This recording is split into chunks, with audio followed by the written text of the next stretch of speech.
Welcome, everybody, to the third period, the number one MBHL podcast in our ranking of one. I am your host, Darren Basmadjian. I get called many different ways, but all told, I am your host for this wonderful ride that is the number one podcast in the MBHL. With me, as always, and frequently, at least, based on last season, but also in this coming season, are two good analysts, good guys, good veterans in this league, guys who know what they're talking about if you don't know them already. Let's start off to my left. We have Vasyl Neshev. Vasyl, for those who don't know you, give us a quick introduction. Thanks again for having me, Darren. My name is Vasyl Neshev. Played in the league over 5 years, a couple hundred games, and a few titles. So much like Chris, we've played against each other a lot. And too modest. Yeah. We have more than a couple hundred games, yeah. But played pretty much everywhere, all around, and we have good insight. We've reffed, we time kept, we kind of know the brief reffing stint too, I think.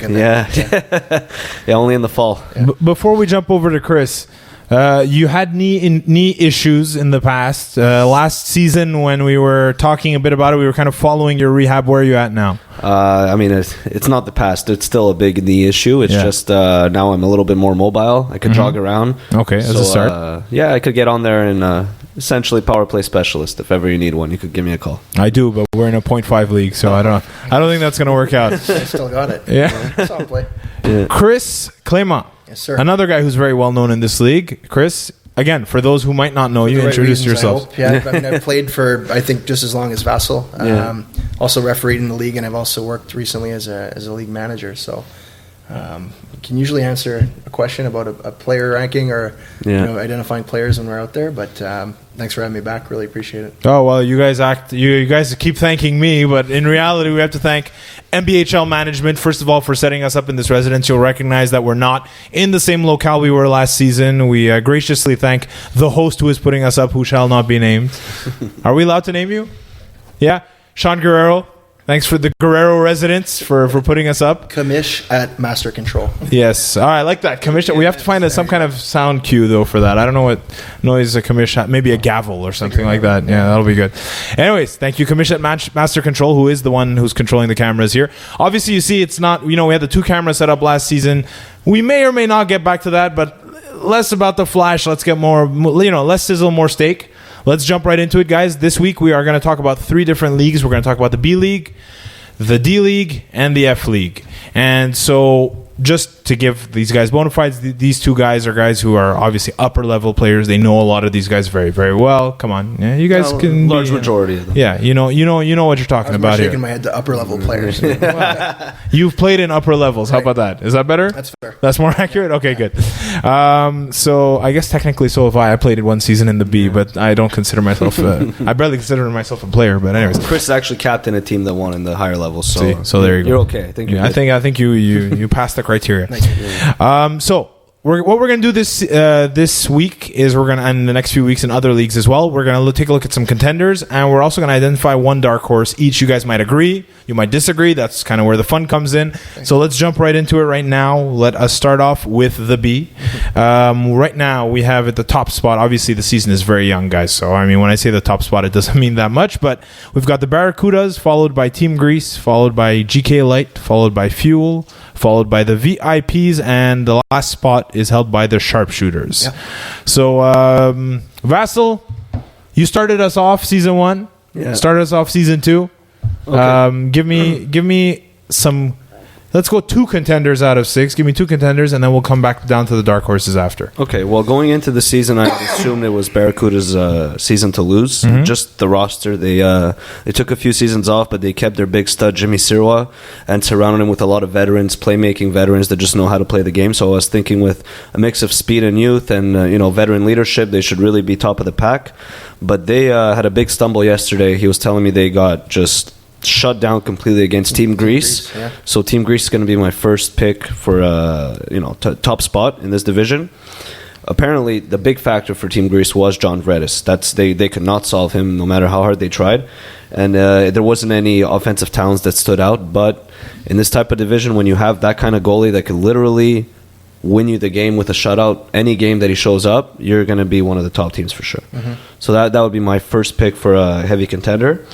I mean, Barracudas as well, but after yesterday's 7-0, I don't know as well. I'm going to go with GK Light, who, I mean, you know very well, just bring in all-stars no matter where they go. By him in the summer playoffs. I mean, I think somebody had said like a bag of tricks, like you never know what you're going to get with him. I find it hard to pick against Barracudas. I think that's a pretty safe pick because right now, I mean, you're looking at not utility guys, but like support guys like Chris Callihoo, for example. Yeah, support. When you have him as a support guy, and I don't mean in like a bad way, but this team has got, I think, more of like maybe a vintage or Terminators feel than it has in the past. Guys like Dave Doucette are playing. I think he's got 5 or 6 points right now. Yeah. The guy's ageless. I mean, he's everywhere. I'd have to say that I think Barracudas might get into a bit of discipline trouble. At least I've seen them get into in the past because they play with their heart on their sleeves. If they can stay out of the box, they're definitely a contender in this league, despite the loss to Team Greece. Yeah. When like you said, you have a team built around John Vredis. You're going to win with a shutout, most likely. Exactly. The fact that they put up 7 is impressive, but I'm sure a few of those goals were write-offs later in the game where, Barracudas knew at that point they weren't coming back. We've all been there, right? Yeah. When it's late in the game at a certain point, if you can't beat the goalie, you're just frustrated. So, especially an emotional team, if things start to implode. Right. But I mean, furthering on what you're saying, Chris, I mean, week 2, isn't it a bit early to completely pull them off your contender list, Vasil? No, it's not so much that I'm pulling them off. It's that they're not as big contenders as I thought they were in the first place. Because I understand that they lost 2-0 to Team Greece purely because of Redis. That makes sense. But 7-0 means that there's some kind of internal turmoil that, yes, they may not have got to the start they wanted, but you rarely see them get beat like exactly. that. Exactly. Usually they'll turn it around, they'll make it a game, they'll lose 3-1, and they'll dominate. They might not score, but they'll dominate. In this case, 7-0 speaks for itself. So I'm hoping it was just one game, but that means that Team Greece really does have what it takes to be top. I do like the mix of veteran leadership and youth that Barracudas have put together, though. So you have, I think Billy Cordegout played a game. Yeah. Norair Kulian. Nice. Yeah, Norair. Alex Haddad, Jimmy Sirwa. You can't really, But then my other contender, I think, is a team like Fuel, which I think should be called Lynx, just looking at their roster. But, I mean, talking about Fuel, like what kind of fuel are these guys taking in? Because I don't know how they keep... They played in this league for maybe 20 years, and they keep on going. They're always a contender. If we look at their roster, I mean, you have Pat Farinelli, Troy Ryan, Johnny Lulich. So very top Julio. Heavy. Very top heavy is what you're saying. Well, with Troy on the point, I don't think you're that top heavy. But I mean, most of their points for a 15-point league are held by the top position. So it basically for them, it's going to depend who they could bring in to, calibrate the rest of the roster to match those top guys if ever they're not on the ice. I think GK Light might have more of a problem with that with a guy like Naponte. I mean, that's a guy that if he's not there, your team drastically changes in terms of strength and ability. So he's uncontainable. Literally, if you're trying to contain him, he's still going to get points every game. So if he's not there, it makes the defensive selection a lot easier for any team facing off against them. So basically, the team needs to just make sure he gets to the game. Maybe chauffeur him around, help him out. Just make sure it's going. VIP, right? Oh, if based on what you guys are saying, that's what I'd do. Maybe he should be playing on the VIPs. And if I'm the other team, maybe I make a little flat tire here and there. Nothing. You don't want to hurt anybody, but just slow them down a little bit. God, you're evil. They say those who can't play teach. Are you playing, by the way? And I'm playing, but much, much, much lower. Okay. Much lower, but it's okay. I'm playing. I'm doing what I got to do. My team has taken me back. I'm uncut. So check your tires if you're playing against. If you're playing against, no, it's a 0.5 point league. Okay. So I wouldn't even know whose tires to slash. All right, fair enough. Also, it's illegal and people shouldn't do that. Okay, so if we look at, I don't want to kind of leave out teams here. Those are my 2 contenders. But if we look at the other 2, we haven't talked about too much. So with VIPs. Chris Cameron's playing for them. Oh, yes. I saw that. Okay. So I don't know if he's going to make all the games. Usually he's, qualify him. Yeah. That's at least qualified. It's a big factor. However, you got John Vredis in the division. So Cam, as good as he is going to still, there's other goalies in the division that are going to take it ahead of him. I like the roster that VIPs have, though. They always come out with relatively the same group. We're talking about the Knoppers, a guy like Leighton, Staten, sometimes the Meglios and Guerreros. Frank Tardy. Available. Tardy always there. A really good veteran core. Yes. And they've played so much together that for them it's just showing up to the rink. It's a normal thing. I mean, if the commish is there, then they have the edge in terms of management, right? So and they also added a couple of young guys that you're pretty familiar with. Yes, Daniel Davila Carey and Jimmy Carey.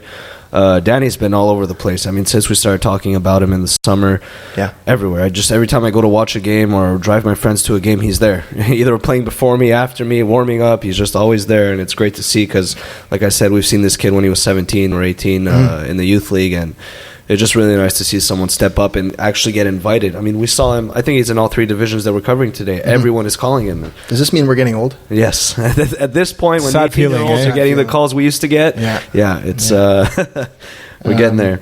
And then for if we're looking at sharpshooters, this is a team that made the D finals last year that pretty much carried the division besides Angry Birds last summer. Yeah, they made the semis actually. They didn't make the killer. Was it killer? No, it was huge. No, sorry. Alex Haddad's other team, Los Pipos. Los Pipos ended up beat winning. Sharpshooters, Right. and then somehow they beat Angry Birds as well, won the title. Which, by the way, I had promised that when they were 0-3 that they would make the playoff. Not only did they make the playoffs, they actually won the title. Huge turnaround. 2 upsets against both top teams. I like how their roster, though, is honestly, and I'll tell you this as a captain, I'm sure you can attest to it too, and teams you played on. I guess to playoff time, it's all about the depth. I looked through their roster. There's not one guy on there you're like, that guy shouldn't be playing. No, not at all. They're all good. There's nobody great, it seems, but there's nobody who's not a good player. They're all good players. And you'll always have at least one guy that's going to step up and elevate his game. And a lot of those guys are going to match it once that one guy steps up. So you have Alex score 2 goals early in the game. Yep. You're going to have, JJ or Frank or anyone just literally, Alex could do it. Let's go. Let's do it for them too, So that was good for Los Pipos. Now, Sharpshooters, I watched against Fuel on Sunday. You saw them play? Yeah, they had a bit of a hard time. I was expecting them to be a little better because they were good. The last 2 seasons we've talked about them. They were a big surprise, and now that they're finally consistently playing in the high leagues, it seems to have finally caught up with them. They're playing an experienced team like Fuel, which we said under a different name, Lynx, have been around for so long. It showed a little bit. I mean, Fuel had brought in Ryan Kelly, who got 2 big goals. Might as well call them Lynx. Yeah, I mean that's what we're all thinking. That's what Ryan Kelly played for them. I saw that too. Yeah. That's a huge pickup. Huge pickup. 3 points. It's a steal. He's really, really, really good. Natural scorer for sure. Yeah. So I mean, I wouldn't be worried for Sharpshooters. Well, it's an adjustment period too, right? I can see them going pretty far in the playoffs. I think they're going to for me that would probably be my dark horse team. Okay, so let's get to it. So if you have to pick one dark horse team? From what I managed them quite a bit last summer. I can't go against them. Okay. And I think a big part of it, let's be fair, Nick is a hell of a captain. Yeah. Great manager. Well, to manage his roster, he's amazing. Always very organized with his rosters. Seems like he always had the right number of guys. You're not seeing a team that's out there with 6 players. And for me, the biggest change for them is going to be Dave Mello playing in nets. I'm kind of smiling because my team had a bit of a goalie crisis playing in the finals. We had him play for 2 or 3 games during the season. Called him when my goalie got injured in the finals, and then he came and bailed us out because he lives right near the club. Yeah, apparently he was taking a nap and he dodged the first call. I saw the second game 2 call. Of the finals? You want a free T-shirt? So having him on the team, I think, is a huge plus for them, and I wouldn't count them out. I know they're not doing so well right now. No, but that's it. I mean, wait. I think that we kind of expected them to do really, really well based on the last 2 seasons because they were overachieving, right? I mean, no one's going to disagree there. Yeah. Now that, like I said, it's finally caught up to them, it might take them a bit to be able to rise up and match these other teams here. But I would choose them as a dark horse as well because. So you're agreeing that's your dark horse pick? They're gonna work hard every game, even if they're losing, even if they're out of the playoffs with 3 games left. They're still gonna try very hard. And like you said, Nikhil he's a great captain, so he makes a really good, well-balanced 3-line roster. I think his guys like playing for him too. That makes a big difference. I thought about something earlier, and I wanted to ask you. Yeah. Say we have Barracudas playing against Fuel. Yes. How many points, not player points, but combined scoring points, are going to be on the floor at one time? Oh my God. Significant amount, that's for sure. I mean, I looked at their roster. I mean, so if you have the top guys from Barracudas and the top guy, you're going to be close to 28 points if it's a 30-point. No, I'm saying the points they've scored in their careers. Oh my God! How many combined points are going to be out there? Thousands. I mean, if they were to bring in Mike McGee for a spare game, and guys like Jason Pinn, he could show up for a game, and the next thing you know, there are a couple thousand points between all of them. No one's even going to celebrate when they score. They're just so used to it. If they want, they can add me, and I can add my 6 points to the total as well. Well, you can do, as we learned, you can do things before and after the game. Yeah. Suddenly, those guys get ranked, man. It's not all about the points. Yeah. Sometimes you got to You got to recognize that. Yeah, right? you got to know, right? Yeah. It's like in ice hockey, there's enforcers. Well, I have my role, you know? Yeah. I know The code, I know you got to that live by the well. code, yeah? Right. Yeah, you know that? Yeah, from the old days. All right, so let's jump. I think that's pretty much that's good for B. Look, guys, it's normal. We're doing a little bit of a different format here where we're not strictly talking about every single team, but keep in mind that we will be swinging back around to these leagues again. So And the points get put up. exactly, and when we have more information to give, exactly. Let's move on to the D League now. It's the next league we were going to talk about. In the first spot, we have and more games have been played in this one, which makes it a bit more interesting for us to cover. We've got the Trailer Park Boys at number 1. Hold on a second. I don't even know. Celerits? Is that Celerats, something like that. It almost feels like a Greek school name, like Skeleratis, you know. But I guess it's Celerits. All right, let's go with that. The Shockers, the Lads, Spruce Moose, and AJ's. Yeah. I think I start needing reading glasses. Anyways, so those are the 6 teams. Again, let's go same type of thing. Let's go. Give me 2 contenders each, and then 1 dark horse. Chris, let's start with you this time. Well, I played Trailer Park Boys. Just so my team is the Lads. We played Trailer Park Boys our first game, and it was a pretty even game for most of it. But they're a favorite. As soon as I knew they were in the league, I knew they'd be a favorite. They often are. And to be honest, I think they have some really good players, but it's the fact that these guys have played. Like their core remains the same no matter what. Yeah. Like I remember when they had the really old school like jerseys with the white like just the picture of the exactly like that was with 2010 2011 they played together since then. They're always a contender. Very similar roster since then as well. It's barely changed. Their top players are still their top players, and they're hot off a championship too. Right in the summer, I saw them come back and win. Yeah, they had to force a mini game and then they won the mini game. These guys have won so many titles over the years, and I'm sure the points they fit in the D League, but really in reality they should be a B division team if they had all of their top guns that they've had over the years. Like those regulars that here and there take like a season off. Corey Steger. Yes, or let's say Nick Laframboise. I'm not sure if he's playing now. He is? Okay, but if they had like every single one of those guys, Da Silva, Colantonio, they pretty much do. Brisson. Okay, so then they're gonna again 3-0. They're sitting at 3-0 in the D League right now. There's actually one guy that surprised me a lot that scored 2 goals against us, David Como. I've never really seen him before. I heard he played in the mixed league. Okay, this guy to look out for. He ripped one cheese on Phil. Phil wasn't happy. That rarely happens. But I played enough games against Phil to know he doesn't get beat by long shots very often. He's going to be a good player. I think he's one that's probably going to get on the radar. And then Ryan Atkinson played great in nets. Okay, when we faced them. So they're one of my contenders. I know we're spending a lot of time here, but it's hard because I haven't seen 2 of the teams. Okay, I know AJ's won the league we were in last fall. The D? Was it F?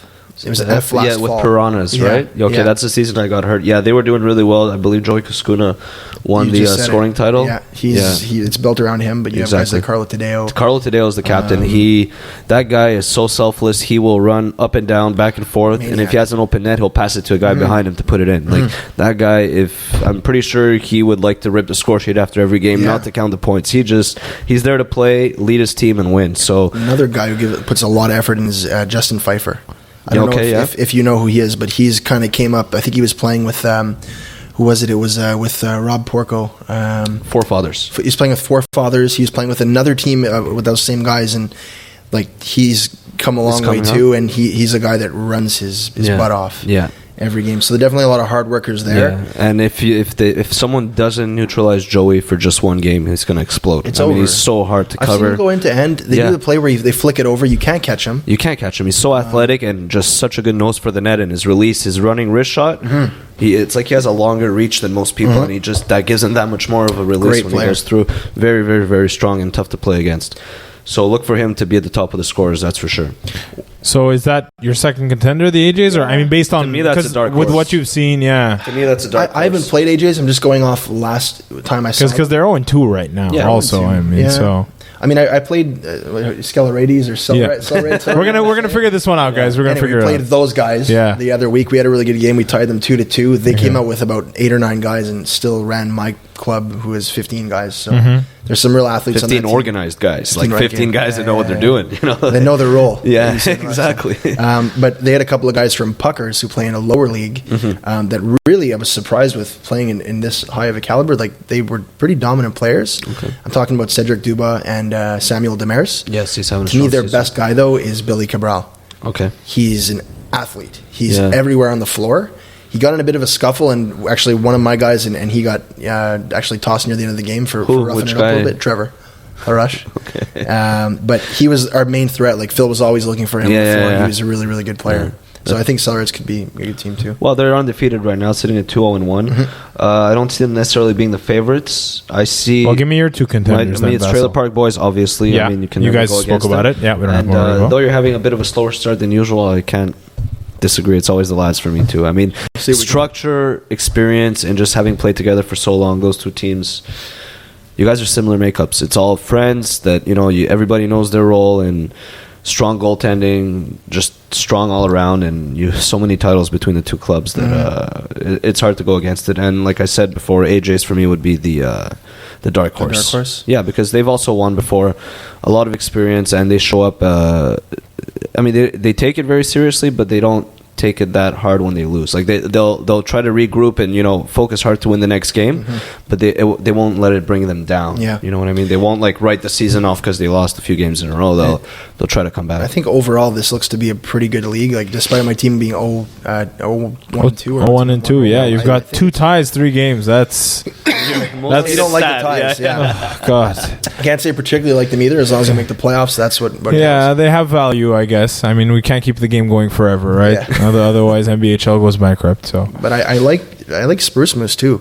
This is to me is they call them Davily Duds or Montreal Duds or they've changed name every time. These are guys that I came into the league playing with years ago. To see Billy Kamisis and Mike DeMeglo playing together is always no matter how much older they get, they're still really dangerous players. And I think they actually infuse their roster with a lot of younger guys.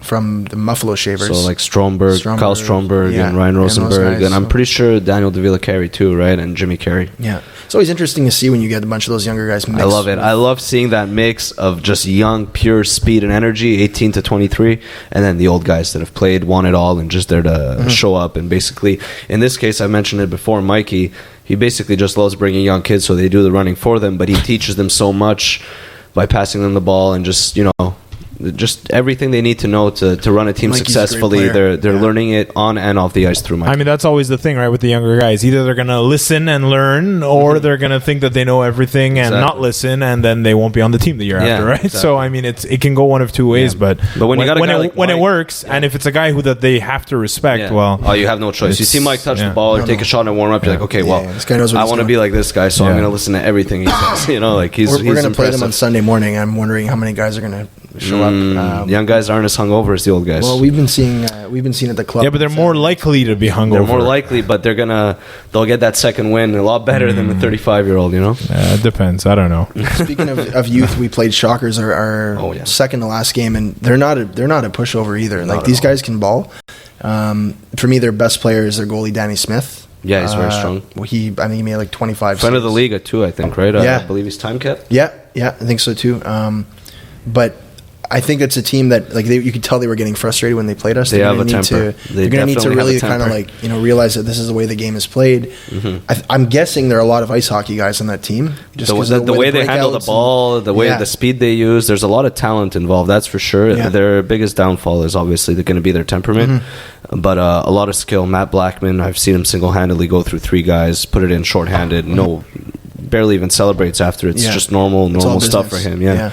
So a lot of talent on that team, but if there's a reason they go down, it's on them. I find it's basically it's up to them not to lose their head, because if they do, that's for sure what's going to be hindering them. And again, we tied. We had the lead. They came back, but we had a couple of power plays near the end. They need to a couple of power plays. There you go. So I think overall it looks to be a pretty good league. I mean, it looks very good. I'll try not to disappoint you. I can guarantee we'll be the best looking team.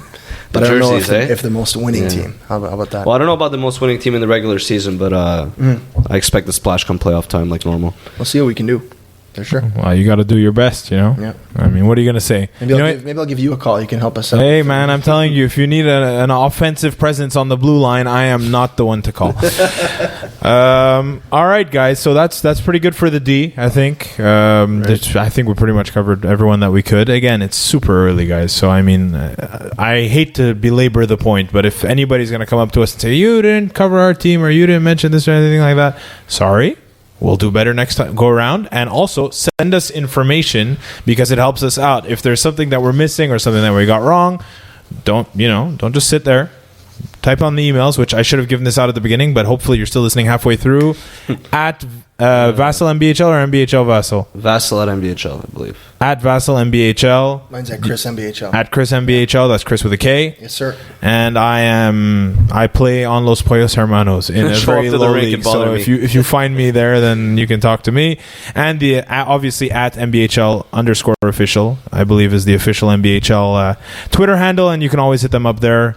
Everybody's paying attention. Everyone's looking forward to getting some feedback from you guys. Hopefully it'll be as positive as the feedback we got last season. If they have a complaint about the video quality or the sound, do they send it to at Commish Master Control? Yeah, at MBHL_official is where you want to go. Definitely. We should give them the home address so they come knock. I'm totally on board with that. Yeah, and if one of their complaints is that we look very sweaty, it's because it's really hot right now in this apartment. So and we had to turn off the fans so that there's no outside interference on the noise. I can So get you a jacket if you want. no, I feel good right now. Actually, I don't know how you guys are doing it, but I guess you guys are better athletes than me. Let's jump into the last one we're going to be covering here, and this is definitely a bigger one. We're going to the F League. Bigger and less games played for us to gauge. Yeah, so look, we'll do our best. A whole bunch of these teams haven't even played yet, but I mean, some of these teams have reputations that precede them. Right. Some of them, you guys have an idea what's going on. Yep. Again, we're doing the best we can. So it's a 10-team league. We've got the Chalupa Bangers at the top. Then we got the Bengals. And then a whole bunch of teams that haven't played yet. So we have the Terminators, the Piranhas, Ruthless, the A's, Mighty Pucks, Paperclips, the Wash-Ups, and bringing up the rear are the Wasted Robots, who have lost one game. Mm-hmm. So 10 teams. Let's go maybe 3 contenders, 1 dark horse. All right. Do your best. If you just pick one based on their names, I'm okay with that too. Okay. Vassal, let's go to you. Chris and I were mentioning it before, and I think we're both going to agree on it every time. The Wash-Ups are definitely going to be a contender. They won the F League in the summer 2 summers ago, made it to the finals against the Lads this year. No, exactly. They lost in the finals, but we weren't expecting them to make it to the finals. They just really elevate their game. You picked them. I did, but somehow they go. Brotherhood didn't go, GK didn't go. Yeah. They made it to the finals, so I was really impressed with that. But this is F in the fall, so it's weaker, and I'm assuming they have the same roster, so they're for sure going to be contenders for me.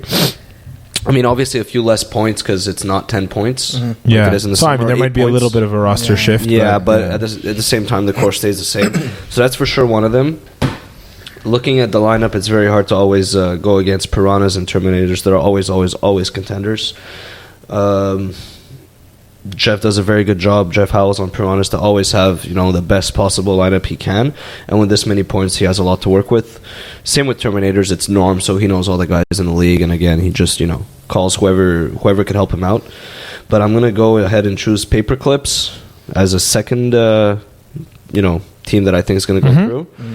And I think, although they're 0-1 right now, Wasted Robots are finally going to wake up and get back to the form that they're expected to be, because they're strong. They had that damage, those guys. Exactly. Yeah. They've had a few really strong seasons in the past, and now a few bad seasons in a row where they don't make the playoffs at all. So I'm thinking with this type of division where it's going to be, every game is going to be hard fought, they're going to end up having a better chance to finish over 500 and make a big splash in the playoffs. Mm-hmm. Chris? I'm not too far off. I will say, though, that my top favorite team is going to be Chalupa Bangers. Mm-hmm. I saw these guys a lot of games in the summer. I managed the L League where they played. One of the best players in the league in Jonathan Pema. You can't say enough about the guy.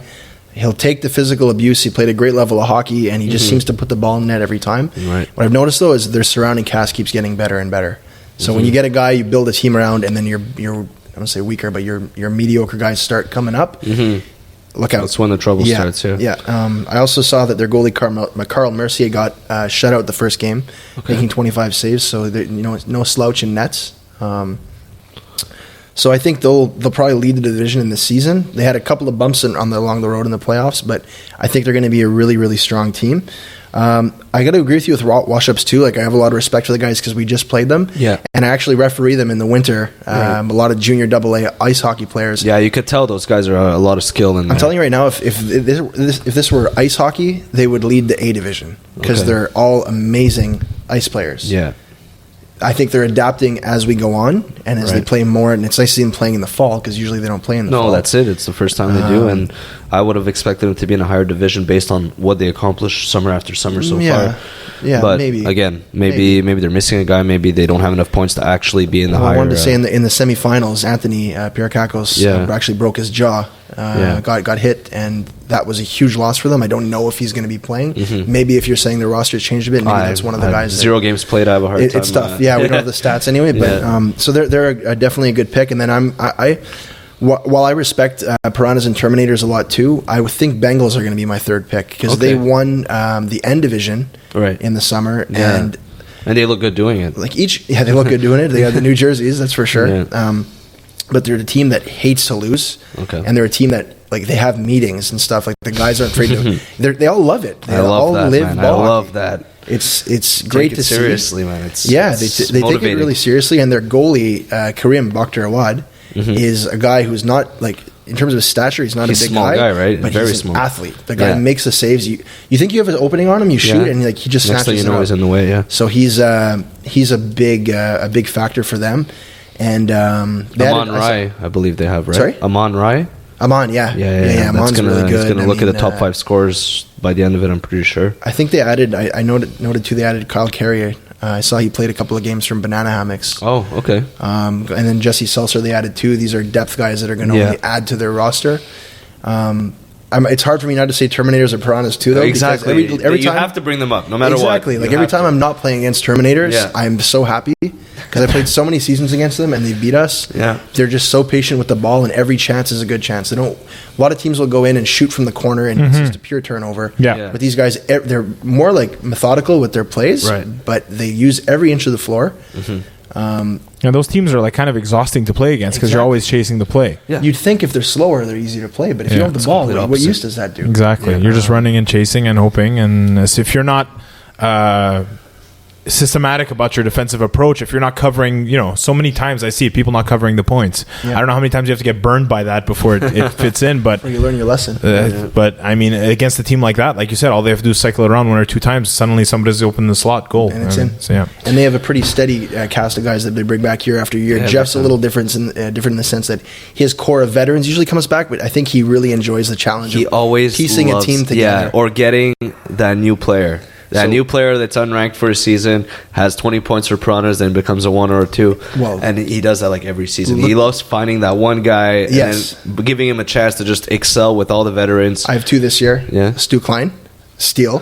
Oh my God. 1 point. You mentioned it before. And Manny Shusha. Yes, 0. He's ripping every league he plays in. I never really seen him before, but he's played against him with my team in the I-League. Right.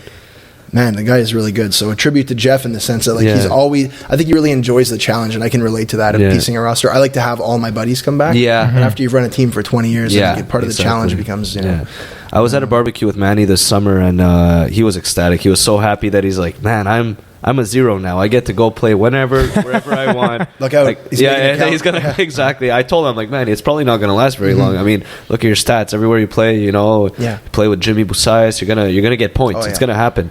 And also, maybe not something to say to someone who's working on a podcast that is done in the commissioner's place in front of the commissioner, and, I might change back. No, but he knows. He knows that, I mean, he's paid. That's the thing. He's been ranked for a while. Yeah. And it kind of, not that it hindered him, but it changes things. He's you have less wiggle. He has more weight on his shoulders. He has to show up. He has to score. If he doesn't show up, he has to get replaced. In this case, he could just show up, have fun, and not have to worry about it. But you see that in terms of teams too. Teams sometimes will have a couple of weak seasons, they'll drop, and like I've said before, it's not fun for Norm and Sean to place the teams. But when you have a few weak seasons, you might get a bit of a break. Exactly. My team's had that before too. Exactly. Now it's the opposite with your team.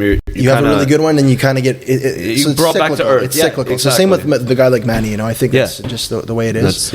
Question for you. Yeah. The San Jose Sharks. Okay. AKA Ruthless. Oh. Is this the season? Is this the season? Is this the No. season? And you know why? I heard David Mello is not playing for them this season. Or I don't know why their stats aren't up. Okay, so from what I understand, no David Mello They do is so well in the season. Well, What is it with that? That's exactly it. And if they couldn't win with Dave, I don't see them winning with anyone else. No offense to whoever they bring in, There's but good players though, like LeBron and Shipman. oh my god, I love Dave Shipman. I met him at a church playing free ball hockey like 6 years ago. Oh, yeah? Yeah, and Jay Upal was there, and we're just kind of Jay Upal brought him in, and the guy was dangling through everyone, and then never played ball hockey. He just showed up at the church with his girlfriend's dad. Yeah, I just want to shoot the ball around. Yeah. Like, fuck, get this guy in the league, man. Next thing you know, he's on every team. He's putting up great points, great numbers. I thought it was my team didn't win for a few seasons, and I was Yeah. like, man, they finally won. But I'm pulling for these guys to Yeah, win. yeah. I think they deserve it. They've They played do. enough seasons. They Like, do. And they started, if I remember correctly, it was fall 2012 when Yep. they started in the with, B. like Amarals and Yeah. well, that was when GP had the really strong. yes, strong before season Black with- Jackets. Yeah. No, they started one when A was playing crossover with B, and they were in the B league, and I think they went something like 0-12-1 or 0-10-3, something really low, and they had to play stacked in the A league, and it was just poor Dave Mello and whoever else showed up that game because it was just a Welcome to the mismatch. league. It was Yeah. exactly, they just started, and next thing you know, you're playing an established A team. So they've paid their dues. Happens. And the thing is, they have a few of those championship trophies for first place. But like you said, The like the elusive San cup. Jose Sharks, they Yeah. can't make it past that big. I don't even know if they made it. Have they made it to the They final? made the finals, Okay. I'm sure. Oh. Yeah. I wanted to ask you how you felt about some of the other teams we haven't talked about. So Yeah. like Mighty Pucks, I know we're in there. They're always Yeah, they're always good. They won several years back, I believe, in the S League against the Punishers, and since then they've only gone up. They've won a few though. Yeah. They've won like 3 out of the past 4 yeah, years. exactly. They've become an established team now, Yeah. and I don't necessarily see them going ahead of the pack, but I really don't think they're going to fall behind. But again, I find they're going to How would they stack up with like a team like Paperclips? Because I know Paperclips have. I know they have. Billy Krugel and Cosentini. Yeah, and So- Frank Manganello. Yeah, and I think he's playing in Nets. Yes, Yeah. that's going to be funny. Frank's a great athlete. But like, I'm sure he'll how pull would it a off. team like that? Sorry to cut you off, but how would a Yeah. team like that stack up? You think with? I think that Mighty Pucks would have the advantage, but only if they manage to isolate the weapons on Paperclips and then neutralize them. Because they could isolate them, recognize who they are, but those guys are so good that it might not matter. Yeah. You need to be good enough to be able to stop them. So if they recognize that and stop them, they should do well. Maybe a tie or a win. Okay. But if Paperclips get their big guns going and Mighty Pucks don't adjust, I don't see Mighty Pucks being able to keep up. And then there's also A's that we have to consider too. Right. So they're Good young team. good young team, run a lot. Balanced. Yeah, I played Yeah. against them in the summer. We actually eliminated them in the With K which League. team? Benchwarmers. Okay.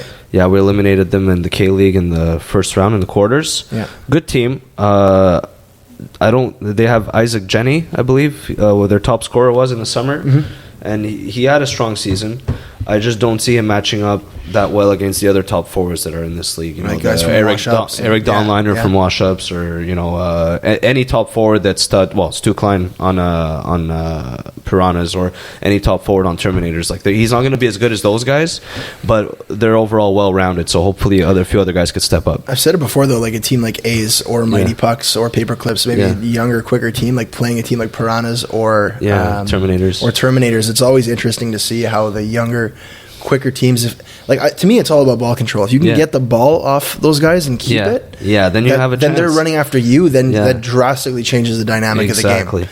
But if they're holding the ball and really using the time effectively, I think that's going to be interesting to see. And I think a big part of that is the defensive cores on Terminators and Piranhas. It's Yeah. all vets, and Yes. it's not so much that they're going to look good Yeah. doing it, but they're going to stop you every time, and they're going to make the right breakout pass to Yeah. get control of the ball. And once they have it in, or inside the blue, or even out of their own zone, then you have to start chasing them, and that's when it gets really hard. I was looking at Piranhas D, for example. So they have Tasso and Emakopoulos. Yes, good They point. have Ian Fuller, Great. Eric Goldie, and I don't know if Eric Larson's playing D. Oh my God. They But might like- have Steve Richko as well. I didn't Maybe see not. him, but he might be would've- on there too. yeah, he might be He's there. a Norris type Yeah, guy too. yeah. And then on Terminators, I mean, you have guys like AL Artsy, Matt Bazinet. Yes. I don't know if I've seen some of the guys that usually play forward play D. So Norm's really good at managing Yes, his roster yeah, like that. But yeah. those two teams, I like their. Hit the nail on the head. Yeah. Their D is really strong. Looks like we have a lot of good storylines. Next time we come back on this league, I'm really excited. Once more games have gone through to really see where things line up. I mean, it was almost like a preseason evaluation what we did here, because we're going off a lot of stuff that you guys have been told and things that exactly. So now this is it. You heard what these guys had to say. Let's see where it goes from here. Prove them right, prove them wrong. I always tell Vasil, make some enemies, you know. So hopefully these guys have made some enemies with their bold predictions. Next week we will be back. Kamish, what leagues are on deck right now? We just did F, so we're going GHI. So we're going on alphabetical order, not skipping leagues anymore. Obviously, we skipped a few because of the Masters League, right? And the A League and then the Rink. Yeah, exactly. Youth. So those we're gonna get to all of them. By the way, even the mixed leagues this season, which we skipped last season, but we will be going into this season with hopefully a decided more feminine touch. We might bring some specialists than what we're presenting here right now. But beyond that, guys, it's just really fun to be back with you guys, and there will be like a little bit more rotation, I think, of the cast of members. We're going to get different people coming in, and if you guys are, if you're interested in giving us some information, helping us out with the information, always send that too. And if you're interested in getting involved, well, hey, hit up the commission, let him know as well. We're always looking for fresh blood. Great to see you again too, and I want to mention congrats on your wedding. Yeah, thank you. Yeah, thank you. Yeah. My left hand doesn't move as fast on the draw anymore, but it's okay. He's got it's a little bit heavier now. Yeah, that's it. Guys, great show as always. Thanks so much, and we will. Okay, let's see if you figured this out now in the off season. We'll see you all next week. But until then, good night, NBHL. Perfect. Boom. Take one. I retire.